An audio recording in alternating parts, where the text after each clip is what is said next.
Hey guys, welcome to my channel. This is going to be my first tutorial ever. I'm going to show you how you can take some boring drone footage look like this.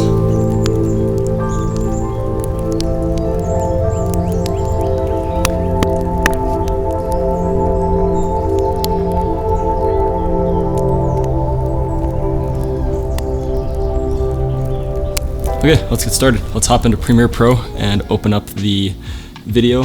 I'll have a link in the description below where you can download this one too if you want to follow along. So we're going to create a new project, and you can put that wherever.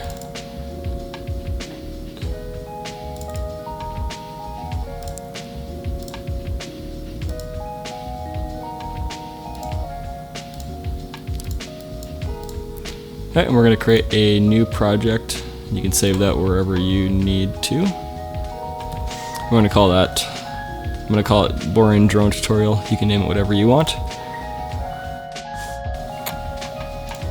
So first thing we're going to do is create a new sequence, and you can make that 1920 by 1080 under settings here. And in the sequence, I like to do digital DSLR under 1080. I do 24 frames per second. And you can even name your sequence down at the bottom here. Alright, and right when that sequence is created and you click OK, you'll see that your timeline pops up. And then we're going to go ahead and search for the drone video. And then before we do anything, we're going to want to modify that footage. You can keep it at its standard frame rate, but I filmed it in 60 frames per second, which is slow motion, so you'll need to interpret that to 24 frames per second, or 23.976. Then you're going to go ahead and click and drag that video into your timeline, and because we're doing a 1080, you can film it at 4K because this is 4K, but we're going to have to rescale it quickly to go from 100 to 50%, just because 4K is 4 times the length of a 1080 video. We're just going to take this clip and we're going to trim off a bit of the end where it gets shaky and a bit of the beginning where I started. So first thing you'll notice there's a lot of contrast. So we're gonna have to change a bit of coloring there. Alright, we don't need to do too much temperature to this image. It's already pretty decent, but we're gonna take the exposure. We're gonna leave it where it is. Contrast, we're gonna boost it up a little bit. Highlights, we're gonna take those down so they're not so bright. Shadows, we can boost those just so it's not so dark within the shadowy areas and it doesn't look too contrasted. The whites, they're bit too hot for me, so we're gonna pull those down from 0 to probably about 50, and blacks we're gonna leave the same. And then if you go into your curves, you can create this is gonna be a reverse S-curve. So we have this S-curve here, which adds a lot of contrast, but we want to lift up the shadows a bit because that's my style. And then we're just going to pull the highlights down a little bit more just so they're not as heavy. Then we're going to pull the shadows down too, just so it's a bit darker as well. Alright, and then for the greens, what we're going to do is we're going to take all of these nice lime greens and we're going to turn them into more of a minty green. So we're going to pull those down into the blue. What you can do is you can take this eyedropper and you can click where you feel like you want to change, and then when you click that, you'll have little nodes on your RGB line here. I just like to kind of take a larger sample of that and then pull those down. And you can play with it a little bit, just pull it up and down to see where you like it. If you go too high, it turns them into red. And then lower kind of makes those greens a bit bluer. And then for the campfire here, what I've done, it's quite bright here, so I just did a mask and darkened it a little bit. Two ways you can do that. You can just create a mask on your Lumetri scopes, or what I did, you can hold Alt on your keyboard and click and drag your clip up to the second line. And then under opacity, you can create a circle mask.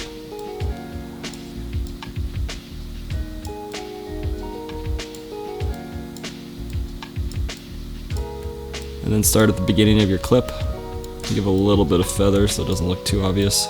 Then if you invert that mask, it's going to show the layer underneath in the mask and your top layer over top. So you're going to keep your color on top, and then you're going to go to your bottom layer. Under basic corrections, you're going to change your lighting so you can kind of boost the highlights a little bit, drop down the shadows a bunch, maybe add a bit of blacks in there just because it's a fire. Alright, and then already that fire is looking a little bit better, but what we do have to do is animate your mask, just so when your drone is flying up, it follows the campfire, instead of just having a big black blotch stay on your screen.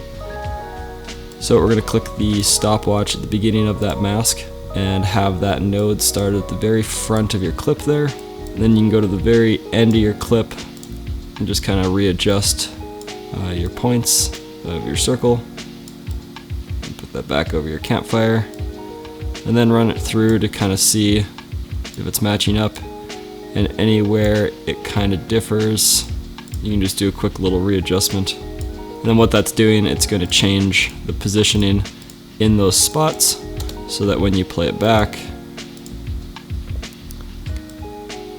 your mask stays constant with the campfire. Okay, step 1 done. We've done color correcting and a little bit of an opacity mask. Now this is something where I have found on Envato Elements. I'm not sponsored, by the way. They're just a great platform to use to get some great stock footage and sound effects and music for your videos. If you are working professionally, I would recommend paying for a subscription for this. It is a huge time saver.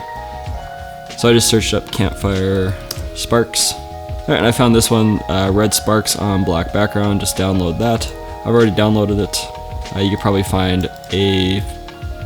find this on Pexel. It's another free stock footage website. You can search up stock videos. And here we do have some campfire sparks on a black background. You want to make sure there is a dark portion where the sparks are. This will really sell the effect. So down here we do have some other videos of some sparks.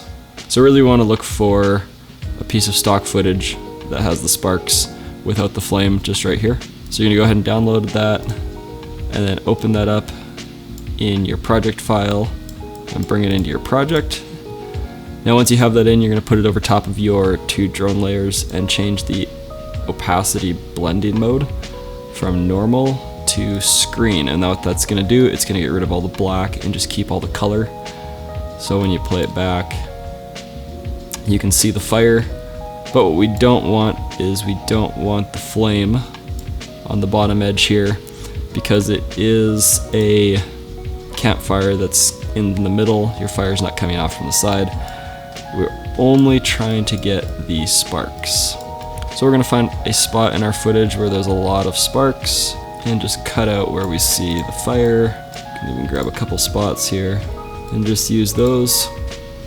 Now we want to go to our opacity and create another mask. We're not going to animate this mask. We're just going to make it so we only see the center of those sparks and not the outside edge where the fire's coming in. We just want to make sure we have all of that gone. We can duplicate that mask, copy, and go to your other piece of footage here. Then we can paste that mask right over top. So there you go. Now we only have the spark showing and not the flame itself. Then we can just duplicate and move that fire, holding the Alt key or the Option key if you're on Mac. Bring that forward.